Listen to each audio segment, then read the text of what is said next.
விஜய் டிவியில் ஒளிபரப்பப்படும் big Boss season 9 நிகழ்ச்சி இன்னும் கொஞ்ச நாள்ல முடிவடைய இருக்கு. இப்போ ரொம்பவே விறுவிறுப்பா போய்கிட்டு இருக்கக்கூடிய இந்த நிகழ்ச்சியோட கடந்த வார எவிக்ஷன்ல ரம்யா ஜோவும் வியானாவும் வெளியேற்றப்பட்டாங்க.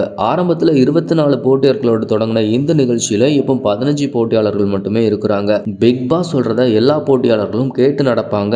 ஆனா அதுல முக்கியமான ஒருத்தவங்களான பாரு மட்டும் பிக் பாஸ் என்ன சொன்னாலும் எனக்கு என்ன நடந்தாலும் நடக்கட்டும், நான் இப்படித்தான் இருப்பேன்னு இருமாப்புல இருப்பாங்கன்னு அடிக்கடி இவங்க மேல கம்ப்ளைண்ட் வந்துகிட்டே இருக்கு. கடந்த சனிக்கிழமை வெளியான எபிசோட்ல விஜய் சேதுபதி கம்ருதனையும் பார்வையும் கண்டமேனிக்கு விளாசி விட்டுருப்பாரு. எல்லாம் ஓகே, ஆனாலும் ஒரு சின்ன வருத்தம் சார், இவங்க செஞ்ச சேட்டைக்கு இவங்களை பிக் பாஸை விட்டு அனுப்பாம விட்டுட்டீங்களே, இனி என்னெல்லாம் நடக்க போகுதோன்னு ஆடியன்ஸ் புலம்புறத நம்மளால பார்க்க முடிஞ்சுது. இப்போ இந்த நிகழ்ச்சியில யாரு டைட்டில் வின்னர் ஆவாங்கிறது புரியாத புதிராவே இருக்குது. அதுலயும் கானா வினோத், பார்வதி, திவ்யா இவங்க 3 பேர்ல ஒருத்தங்க தான் டைட்டில் வின்னரா வருவாங்கன்னு ஒரு சிலர் தங்களோட கருத்துக்களை தெரிவிச்சிட்டு இருக்காங்க. இதற்கிடையில பிக் பாஸ் வீட்டுக்குள்ள தோழிகளாகவே சுத்திக்கிட்டு இருந்த திவ்யாவும் சாண்ட்ராவும் இப்போ பிரிஞ்சிருக்காங்க.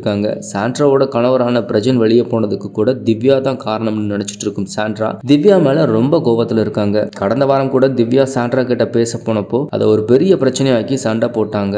அதுக்கப்புறம் பிக் பாஸ் வீட்டுல இருக்கிறவங்க கூட பேசாம கார்டன் ஏரியால தனியாவே சுத்திட்டு இருக்காங்க சாண்ட்ரா. இதை பார்த்த கானா வினோத் திவ்யா கிட்ட போய் பேசுங்கன்னு சொல்லியிருக்காரு. ஆனா சாண்ட்ரா அதை கேட்கவே இல்லை. இருந்தாலும் கானா வினோத் சாண்ட்ராவை விடுற மாதிரி இல்ல. தொடர்ந்து சாண்ட்ரா கிட்ட உங்க மேல தப்பு இல்லைன்னா பேசுறதுல என்ன தயக்கம், இப்படி தனியா உட்காந்துட்டு இருக்கிறதுனால ஹவுஸ்மேட் எல்லாரும் உங்க பின்னாடி வந்துட மாட்டாங்க, சோ போய் பேசுங்கன்னு சொல்லியிருக்காரு. ஆனா அதையெல்லாம் காதலியே வாங்கிக்காத சாண்ட்ரா கானா வினோத்தை அவமதிக்கும் விதமா தன்னோட காலை நீட்டி செருப்பா ஆட்டிக்கிட்டே இருந்திருக்காங்க. இதை பார்த்த டென்ஷனான வினோத் உனக்கு அவ்வளவுதான் மரியாதைன்னு சொல்ற மாதிரி சாண்ட்ரா முன்னாடி படையப்பா ஸ்டைல்ல காலை மேல காலை போட்டு கெத்து காட்டியிருக்காரு. இந்த வீடியோ தான் இப்போ பயங்கரமா ட்ரெண்ட் ஆகிட்டு இருக்கு.